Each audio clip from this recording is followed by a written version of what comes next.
Oke, saudara, hari ini saudara saya ingin membagikan firman Tuhan, lanjutan tema kita adalah jadilah kehendakmu di bumi seperti di sorga.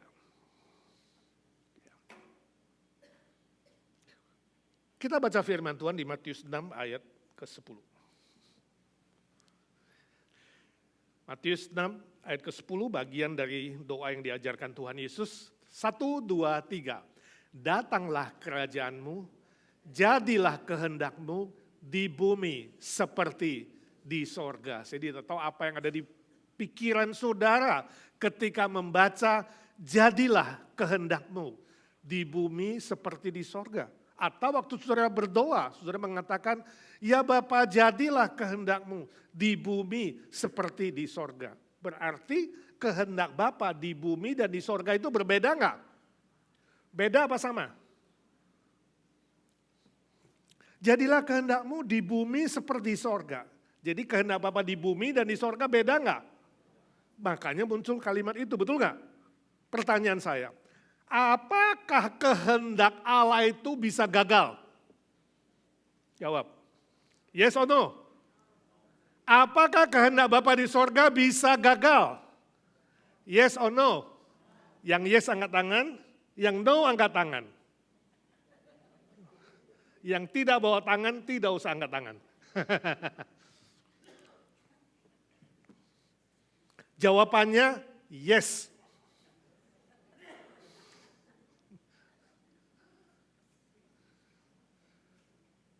Jadi dengan takut-takut bilang, wah kehendak Bapak gak bisa gagal. Siapa bilang?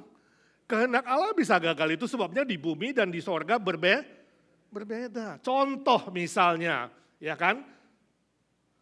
Allah Bapa pengen semua malaikat ciptaannya taat kepada Dia. Menghendaki itu. Tapi ternyata pemimpin malaikat Lucifer membawa sepertiga jumlah malaikat jatuh jadi iblis.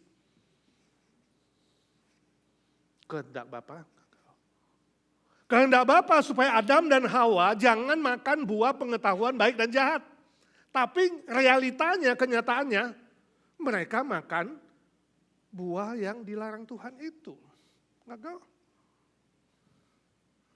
Ya. Orang-orang zaman Nuh misalnya, Allah ingin mereka bertobat dan kembali kepada Tuhan, tapi tidak ada yang bertobat. Sehingga seluruh bumi harus kena bencana air bah, kecuali Nuh dan keluarganya diselamatkan. 1 perahu 8 orang. Itu huruf Chinese, ya perahu seperti itu. Kalau saudara lihat huruf Chinese itu piktograf, 1 perahu 8 orang. Jadi ada hubungannya juga. Itu awalnya. Sehingga hari ini ada apa? Kita. Ya, itu kakek nenek moyang kita itu. Ya, karena yang dari zaman Adam sudah habis pada zaman Nuh. Simson, salah satu hakim yang ditentukan Tuhan untuk memerintah Israel. Dia jatuh dalam pelukan rayuan siapa?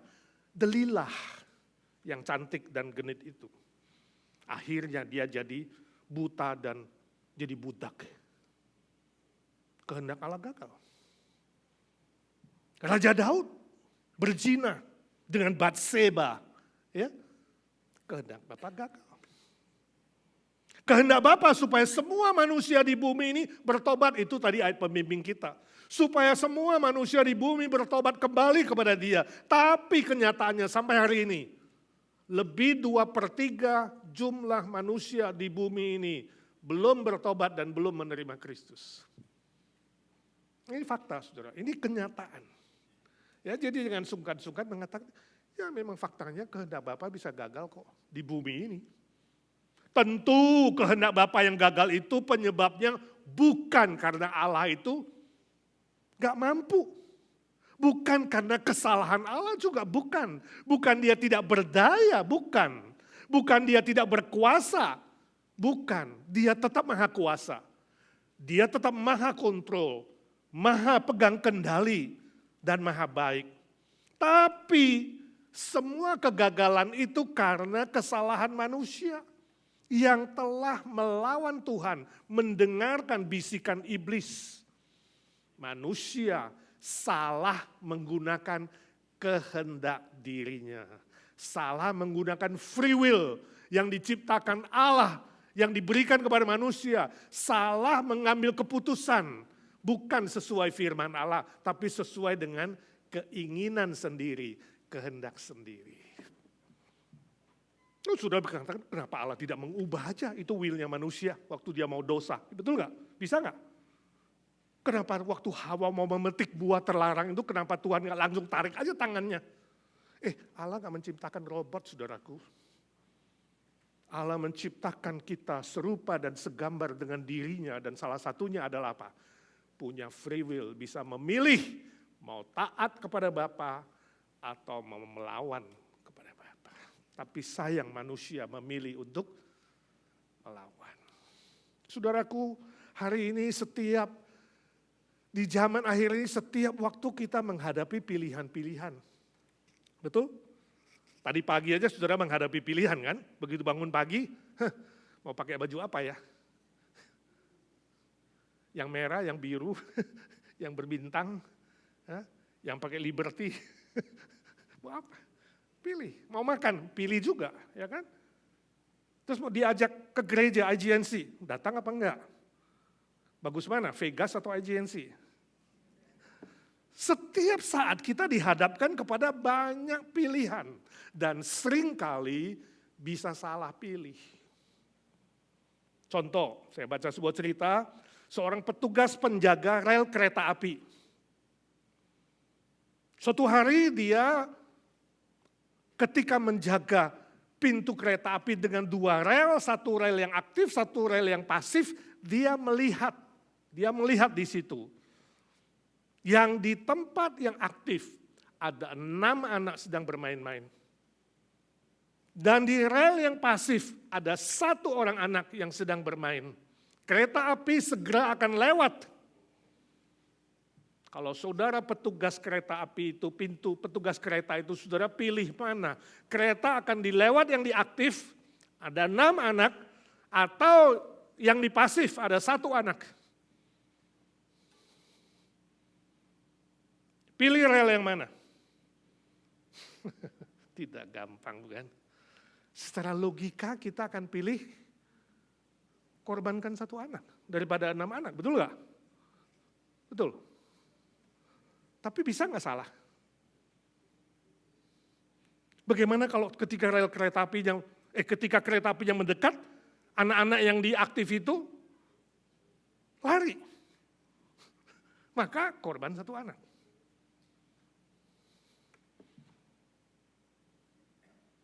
Bagaimana kalau anak itu juga lari dan ternyata rel yang ke tempat yang pasif, seluruh penumpang korban.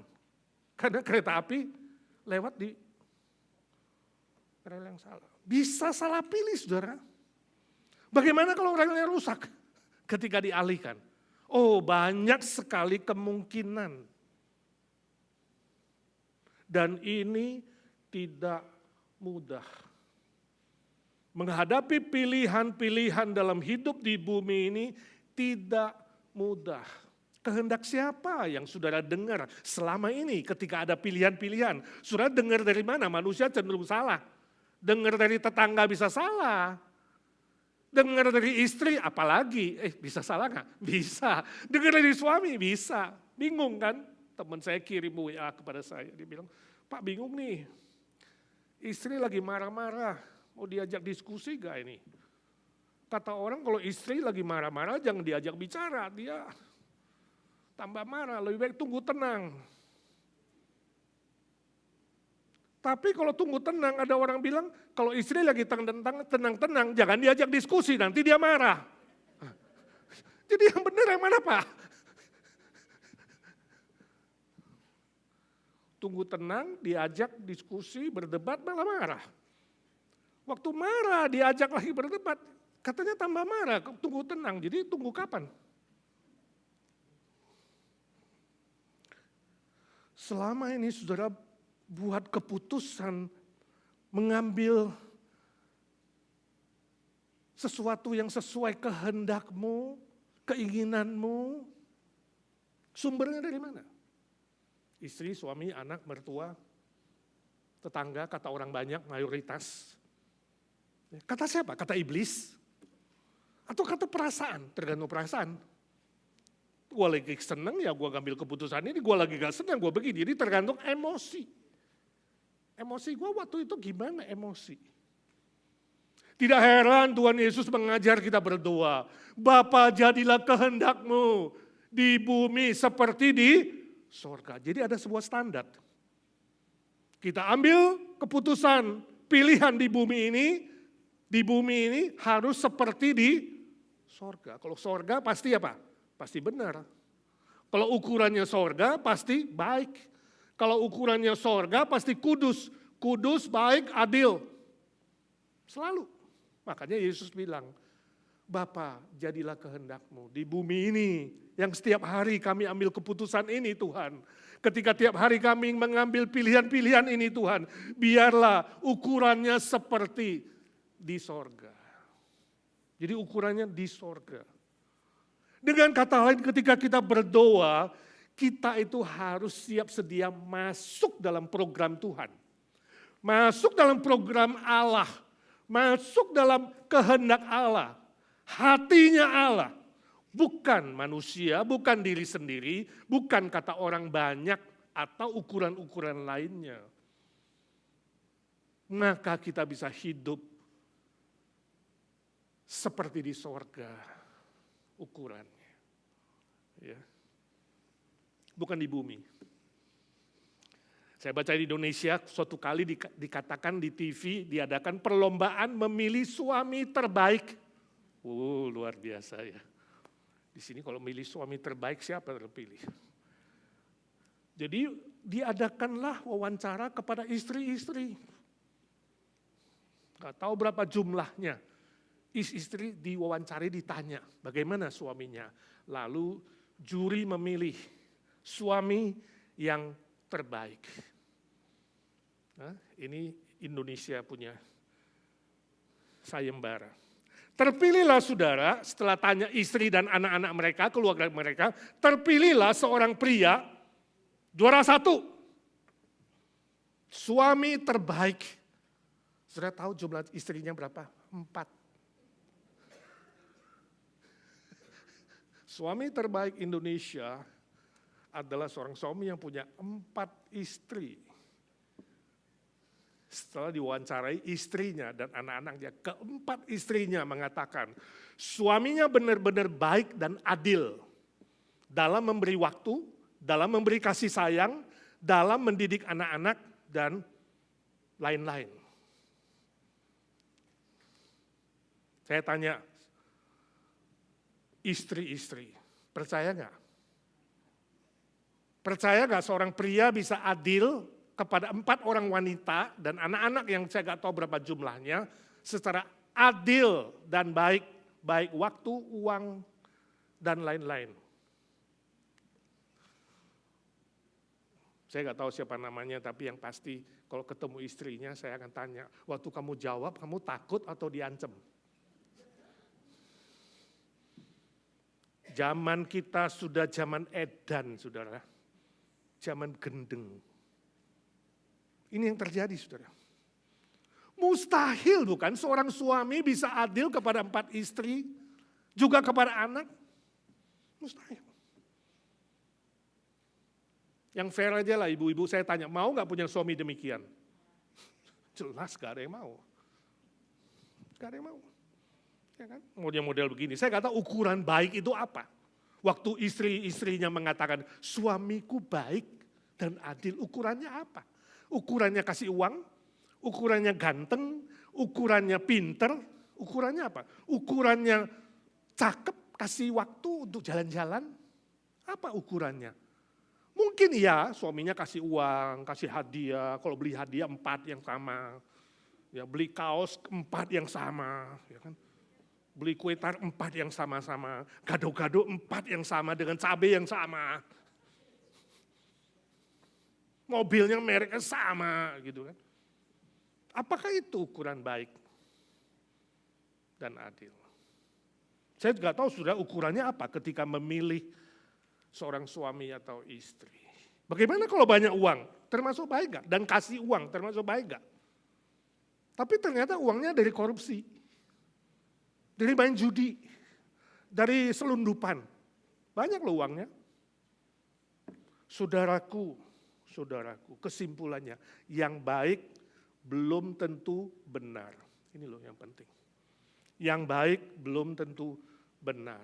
Tapi kalau dia benar, artinya dibenarkan oleh Tuhan, benar di mata Tuhan, dia pasti menghasilkan buah-buah yang baik, yang adil, dan yang benar. Setuju? Itulah anak-anak terang.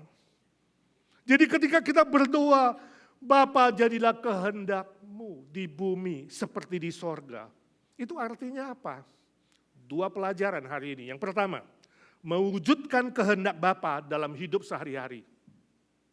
Mewujudkan kehendak Bapa dalam kehidupan kita sehari-hari. Walaupun dalam kenyataannya kehendak Bapa gagal. Walaupun dalam kenyataannya kehendak Bapa gak selalu berhasil, gak selalu. Kita harus mengakui itu. Gak selalu berhasil Bapak, kehendak-Mu adalah A tapi yang terjadi B Bapak. Kehendak-Mu adalah yang ini tapi yang terjadi yang itu. Tapi tidak boleh kecewa. Gak boleh putus asa, kita tetap harus bersandar kuasa Roh Kudus untuk mewujudkan kehendak Bapa itu dalam hidup kita, semua aspek sesuai ajaran firman Tuhan. Itu ukurannya, sesuai firman Tuhan dalam semua aspek hidup kita. Contoh, waktu kabarkan Injil, orang menghina, mengejek, menolak, itu yang terjadi, tapi tetap harus setia untuk kabarkan Injil. Gak boleh kompromi. Ya, gak boleh diturunkan derajatnya Injil itu, kabar baik itu. Ya, percaya gak percaya, gak perlu. Yang penting yuk ke IGNC aja, makan gratis. Jangan diturunkan, bukan soal makan. Soal salib yang menembus dosa dan soal kebangkitan itu gak boleh ditawar, apapun yang terjadi. Walaupun dia tolak, dia hina, dia benci, dia ngancem. Tetap harus setia. Contoh lain, jangan kita terjebak fitnahan iblis. Waktu kehendak Bapa tidak terjadi, iblis mulai bisik tuh. Tuh kan, Bapak gak baik kan? Buktinya kamu sakit gak sembuh-sembuh. Nah kan ada penderitaan di dunia ini, itu pasti Bapak kehendak Bapak apa? Gagal, dia gak mampu, dia gak maha kuasa, dia gak maha baik. Lihat ada gempa tuh, ada longsor, ada banjir, ada perang, ada yang mati. Sakit mertuamu gak sembuh-sembuh, ada teroris. Kamu bangkrut, di PHK, dan banyak penderitaan. Allah sudah gagal, jangan percaya sama dia. Iblis ini, dia bisikin itu. Seolah-olah kegagalan kehendak Bapa di bumi adalah kesalahan Tuhan, bukan kesalahan iblis. Harus bilang sama iblis itu, pergi dari saya. Salahnya bukan Allah Bapa, tapi kamu yang salah. Kamu yang melawan kehendak Bapa, kemudian menggoda, mencobai manusia, sehingga manusia pun jatuh dalam dosa. Dan akibat dosa adalah penderitaan, dan ujungnya adalah kematian. Jangan sudah terjebak bisikan iblis ini. Ya, jadi diwujudkan dalam kehidupan sehari-hari. Saudara harus yakin bahwa kehendak Bapa itu selalu baik, selalu benar, dan penuh kasih sayang. Dia rindu, dia ingin, tadi jelas-jelas dikatakan, kehendak Bapa supaya semua orang diselamatkan. Kehendak Bapa supaya kita mengenal Kristus, supaya kita menerima cinta kasih-Nya, dan Yesus datang. Yesus bilang, iblis adalah pencuri, pemfitnah. Dia datang untuk mencuri, tapi aku gembala yang baik. Aku datang memberi kamu hidup, bahkan hidup yang berkelimpahan. Yohanes 10 ayat 10, hafalkan itu.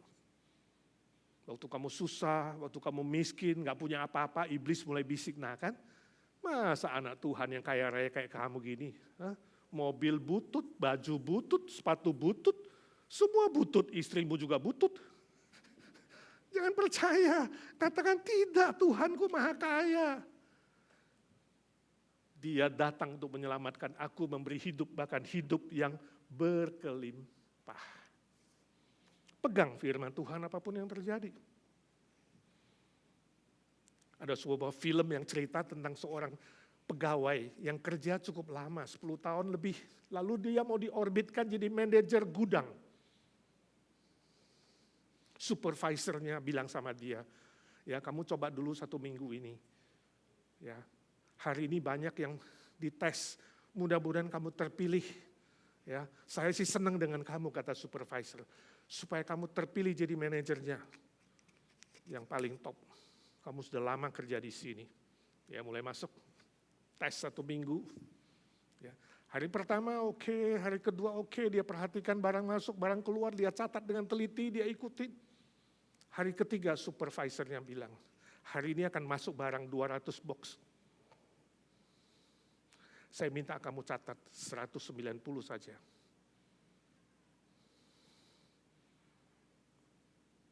Lalu dia tanya, kenapa gitu Pak? Ya pokoknya dengerin saya aja, saya kan supervisor Bu. Ya, you mau naik pangkat gak? You gumulin. Waduh, saya agak bingung Pak. Udah kamu pikirin deh 1 hari. Besok kasih saya jawaban, you mau gak ikutin order saya? Demi kebaikan kamu, minggu depan you naik pangkat. Wah, dia pulang. Dia bilang sama istrinya, istriku saya bingung nih supervisor saya. Masa besok masuk barang 200 dibilang catat 190. Ini kan gak benar. Bagaimana, saya kan orang Kristen, kita orang Kristen gak bisa begitu. Tapi supervisornya bilang kalau gak taat bisa gak naik pangkat. Istrinya bilang, ya ikutin aja lah. Toh dia pemimpin. Masih ingat Mas, you udah kerja lebih 10 tahun. Kita gitu-gitu aja. Ya. Rumah sewa terus. Mobil udah makin butut. Kita susah Mas. Apalagi kalau kamu melawan, kalau dipecat bagaimana? Lah, dapur kita bisa gak berasap. Malam itu mereka berdoa. Berdoa minta hikmat dari Tuhan. Kehendak siapa yang mau diikuti? Kehendak bos, supervisor, atau kehendak Bapa di surga? Konflik. Atau kehendak istri yang juga mengatakan gak apa-apa lah, kan cuma sekali. Ya kan, gak apa-apa, ikuti aja. Sampai di tempat kerja supervisornya bilang, bagaimana? Oke? Lalu pegawai itu bilang, Pak, saya sudah doa sepanjang malam. Terus terang saya itu orang Kristen. Hati saya gak tenang. Harusnya kalau masuk 200, satu 200 dong Pak. Saya gak bisa, susah Pak. Ya terserah Bapak lah, saya gak bisa. Tapi kalau Bapak gak mau angkat saya, mau pecat saya siap Pak. Supervisornya jabat tangan dia katakan, kamu lulus ujian. Hari ini gak ada orang-orang yang jujur seperti kamu. Sudah 15 orang fail dan kamu hari ini lulus. Welcome aboard. Jadi manajer. Puji Tuhan, ternyata itu sebuah apa? Ujian. Pernahkah saudara berpikir ketika kamu konflik kehendakmu dan kehendak Bapa itu sebuah ujian? Dan kamu mulai berpikir mengandalkan otakmu sendiri? Gak apa-apa lah, sekali-sekali. Pendeta juga berdosa kok. Majelis apalagi? Semua sama, gak apa-apa. Tapi you fail akhirnya. Dan ketika fail, tadinya Tuhan Yesus mau buka jendela sorga, curahkan berkat yang berkelimpahan sesuai Yohanes 10:10. Gak jadi, ditutup. Kamu terus banting tulang, banting urat, tarik urat. Setengah mati, seperempat mati. Tetap aja 20 tahun, 30 tahun di Amerika, sami mawon. Kerja untuk orang kaya. Ya kan? Bayar utang. Gak pernah habis. Sebab pintu jendela sorga gak pernah dibuka untuk kamu. Bisa terjadi. Ketika konflik kehendakmu dan kehendak Bapa. Katakan, ya Bapa jadilah kehendak-Mu, bukan kehendakku. Kehendak-Mu Bapa di bumi, dalam hidupku, dalam kerjaanku, dalam bisnisku. Sesuai dengan kehendak-Mu di sorga. Penting saudara, penting. Izinkan saya tanya, ujian apa yang kamu hadapi selama ini? Mulai hari ini katakan tiap pagi, ya Bapa jadilah kehendak-Mu di dalam kehidupanku, di bumi ini seperti di surga. Yang kedua, belajar panjang sabar seperti kehendak Bapa. Belajar panjang sabar. Mungkin saudara tanya, Pak, tapi kenapa Allah tidak segera turun tangan dan membereskan semua ini? Membereskan iblis, menghancurkan iblis dan antek-anteknya dan memberkati kita. Kenapa dia gak segera turun tangan? Jawabannya tadi, 2 Petrus 3:9, Allah Bapa itu panjang sabar dan sedang menanti. Sebab kehendak Dia supaya semua orang bisa bertobat dan diselamatkan. Berbalik dari kejahatan datang kepada Tuhan. Itu loh kehendak Bapa. Itu loh hati Bapa. Dia begitu panjang sabar. Dia menunggu dan menunggu orang-orang mengejek, menghina di zaman itu. Mana katanya Tuhan baik, Tuhan hebat, mana kuasanya. Mana. Lalu Petrus menulis itu. Dia panjang sabar. Dia ingin semuanya berbalik dan bertobat. Jadi ketika kita berdoa, Bapa, jadilah kehendak-Mu di bumi seperti di sorga. Itu ada sebuah tekad, aku mau belajar seperti Bapa panjang sabar. Ketika melihat ada begitu banyak kehendak, Bapa gak terlaksana, gagal kenyataannya di bumi ini. Baik itu dalam kerjaan, dalam keluarga, dalam hubungan suami istri, anak, dan lain-lain. Gak terjadi. Jangan cepat marah, jangan kecewa, jangan tinggalkan Tuhan, jangan lari. Tapi katakan, iya Bapa beri aku panjang sabar seperti Engkau. Panjang sabar. Jadi tetap tekun berdoa. Itu sebabnya Paulus menuliskan satu ayat yang terpendek di Alkitab. Sudah tahu di mana? 1 Tesalonika 5:17. Ayat yang terpendek di seluruh Alkitab. Cuma 2 kata. Tetaplah berdoa. Tetaplah berdoa, itu perintah, tetaplah. Terus menerus, tekun, sabar, tetaplah berdoa walaupun kehendak Bapa belum terlaksana. Walaupun kamu lihat kenyataannya, hidup kamu tidak diberkati seperti yang kamu harapkan, yang kamu kehendaki. Tetaplah berdoa. Kemudian dilanjutkan ayat 18, mengucap syukurlah dalam segala hal. Itu kehendak Bapa di dalam Yesus Kristus bagi kamu.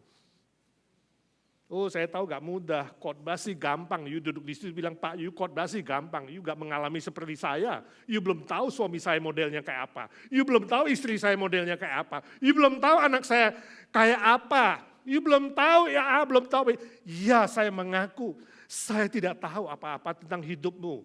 Tapi saya tahu satu hal, firman Tuhan tidak pernah salah. Tetaplah berdoa dan mengucap syukurlah.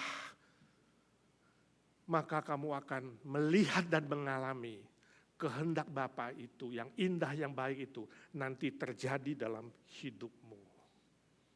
Sudah pernah dengar nama Corrie ten Boom? Dia adalah seorang wanita Yahudi yang ditahan di kamp konsentrasi Nazi di Jerman. Dia seorang Kristen yang baik. Dia dipakai oleh Tuhan, telah menjadi berkat bagi jutaan manusia di bumi ini.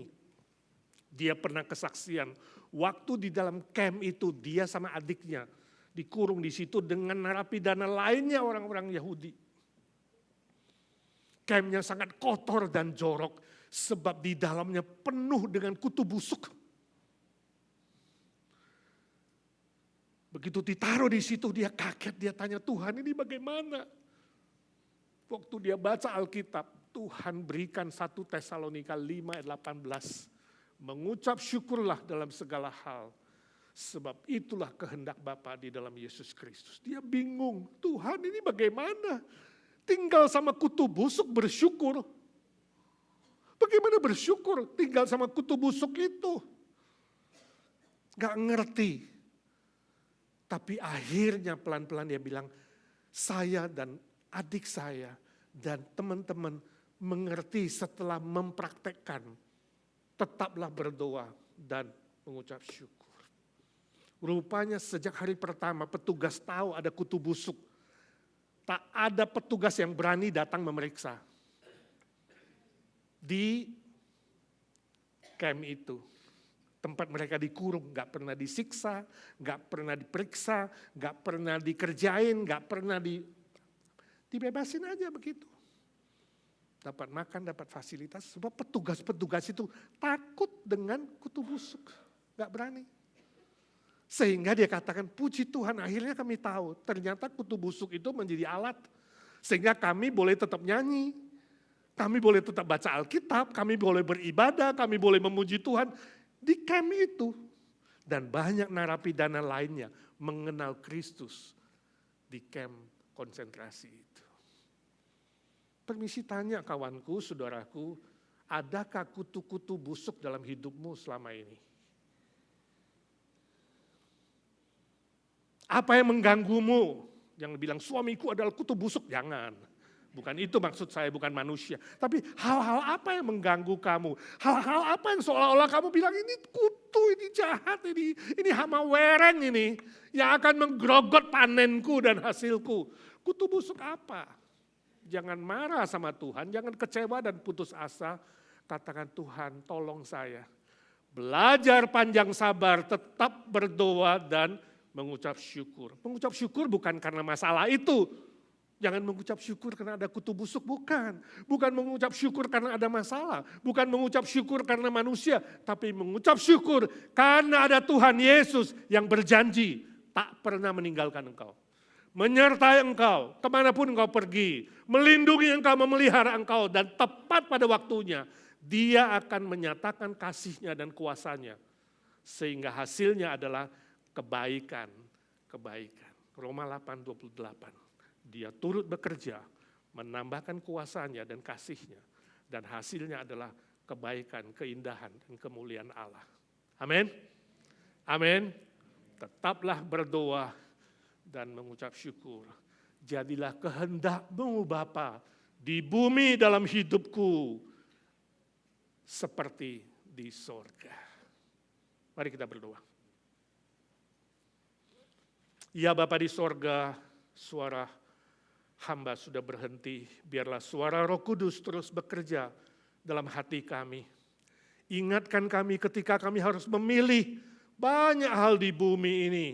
Ukuran kami kembali kepada firman-Mu. Ya Bapa, beri kami hati yang panjang sabar seperti Engkau.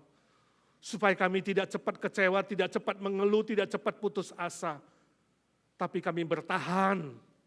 Menantikan Tuhan, tetap berdoa dan bersyukur. Dan tolong kami ya Tuhan, setia kepadamu apapun yang terjadi. Banyak kali Engkau izinkan ada ujian-ujian dan cobaan-cobaan.